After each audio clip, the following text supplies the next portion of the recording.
Outils du manager. Tout ce que vous avez toujours voulu savoir sur le management sans jamais oser le demander. Bonjour. Vous vous sentez débordé, stressé, envahi de choses multiples à faire, entre les coups de fil à passer, les dossiers à traiter, vos collaborateurs et vos clients à rencontrer, votre vie personnelle à préserver. Vous êtes soumis à de multiples pressions et il vous arrive peut-être de vous sentir abattu, avec un sentiment d'impuissance. Je vous propose aujourd'hui des outils qui vont vous aider à reprendre le contrôle, gagner en efficacité et retrouver un esprit lisse comme le lac. Je démarre donc une petite série d'animations, le manager organisé. Il s'agit d'un système complet et cohérent d'organisation. Chaque thème abordé dans chaque animation est une partie d'un tout.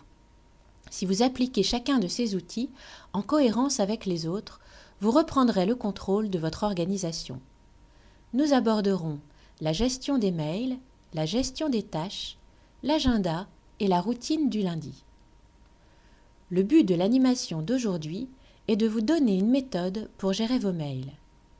La gestion des mails est un vrai défi de nos jours. La quantité de mails qu'un manager reçoit chaque jour est souvent énorme. En moyenne 50. Il n'est pas rare que des managers se retrouvent avec 500 mails non lus.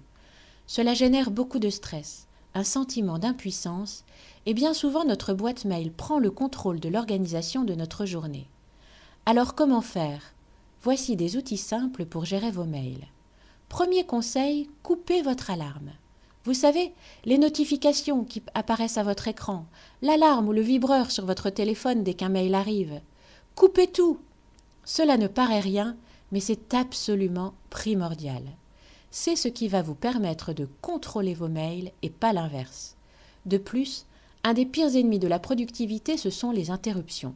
C'est terrible, cela vous fait perdre votre concentration. Que faites-vous quand vous êtes interrompu par un mail ? Soit vous le lisez et vous le remettez dans votre boîte, puis vous reprenez tant bien que mal votre travail, en ayant toujours en tête ce que vous venez de lire et cela vous perturbe, soit vous le traitez, c'est-à-dire que vous commencez à y répondre ou à faire une tâche, jusqu'à ce que vous soyez à nouveau interrompu par un autre mail qui arrive et ainsi de suite. Vous devez donc absolument éviter ces interruptions en coupant vos alarmes. Ce que vous allez faire, et c'est mon second conseil, c'est réserver un temps aux mails. Au lieu de laisser les mails dicter votre emploi du temps, vous allez réserver dans votre emploi du temps des créneaux pour les traiter. Cela change tout, c'est vous qui avez le contrôle. Sur la fréquence des créneaux, cela dépend de votre activité. En moyenne, je conseille de relever vos mails 3 fois par jour, une fois en milieu de matinée, une fois en milieu d'après-midi et une fois en fin d'après-midi. Certains pourront limiter à 2 ou 1 fois par jour. Je ne conseille pas de relever vos mails à votre arrivée le matin. Sinon, ce sont eux qui vont prendre le contrôle de ce que vous allez faire. Quand vous arrivez au bureau, regardez plutôt votre agenda et votre liste de tâches. Quand vous regardez vos mails, vous les traitez complètement. C'est-à-dire que vous videz complètement votre boîte de réception. C'est mon troisième conseil.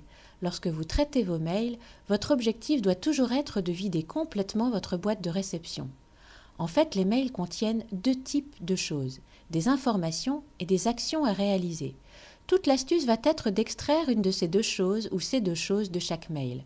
Le processus est très simple. Ouvrez votre boîte de réception. Ouvrez le premier mail.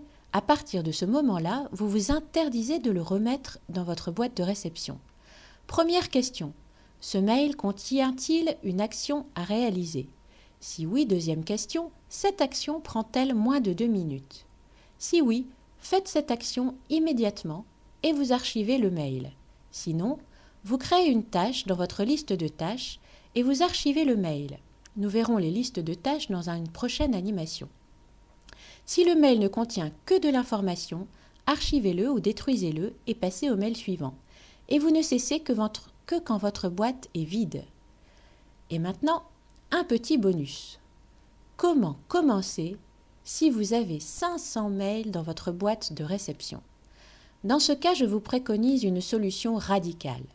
Vous archivez les 450 mails les plus anciens dans un répertoire en vrac et vous traitez les 50 mails plus récents.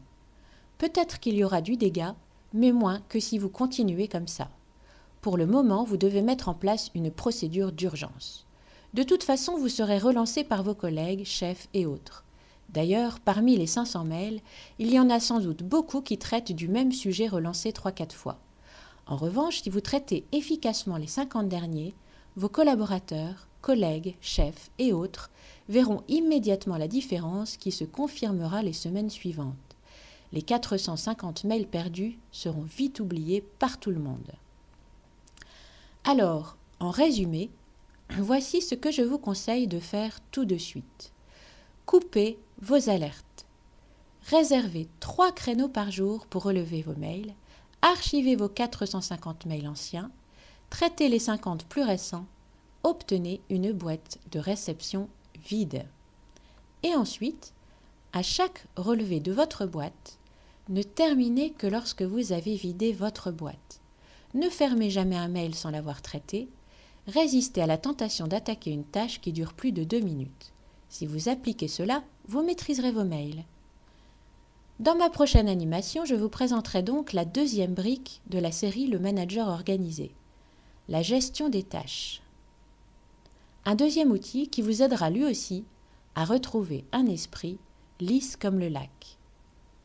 En attendant, allez sur notre site Outils du Manager, abonnez-vous à nos podcasts et écoutez notamment notre podcast Trop de mails, qui vous permettra d'entrer dans le détail des outils que je viens de vous présenter.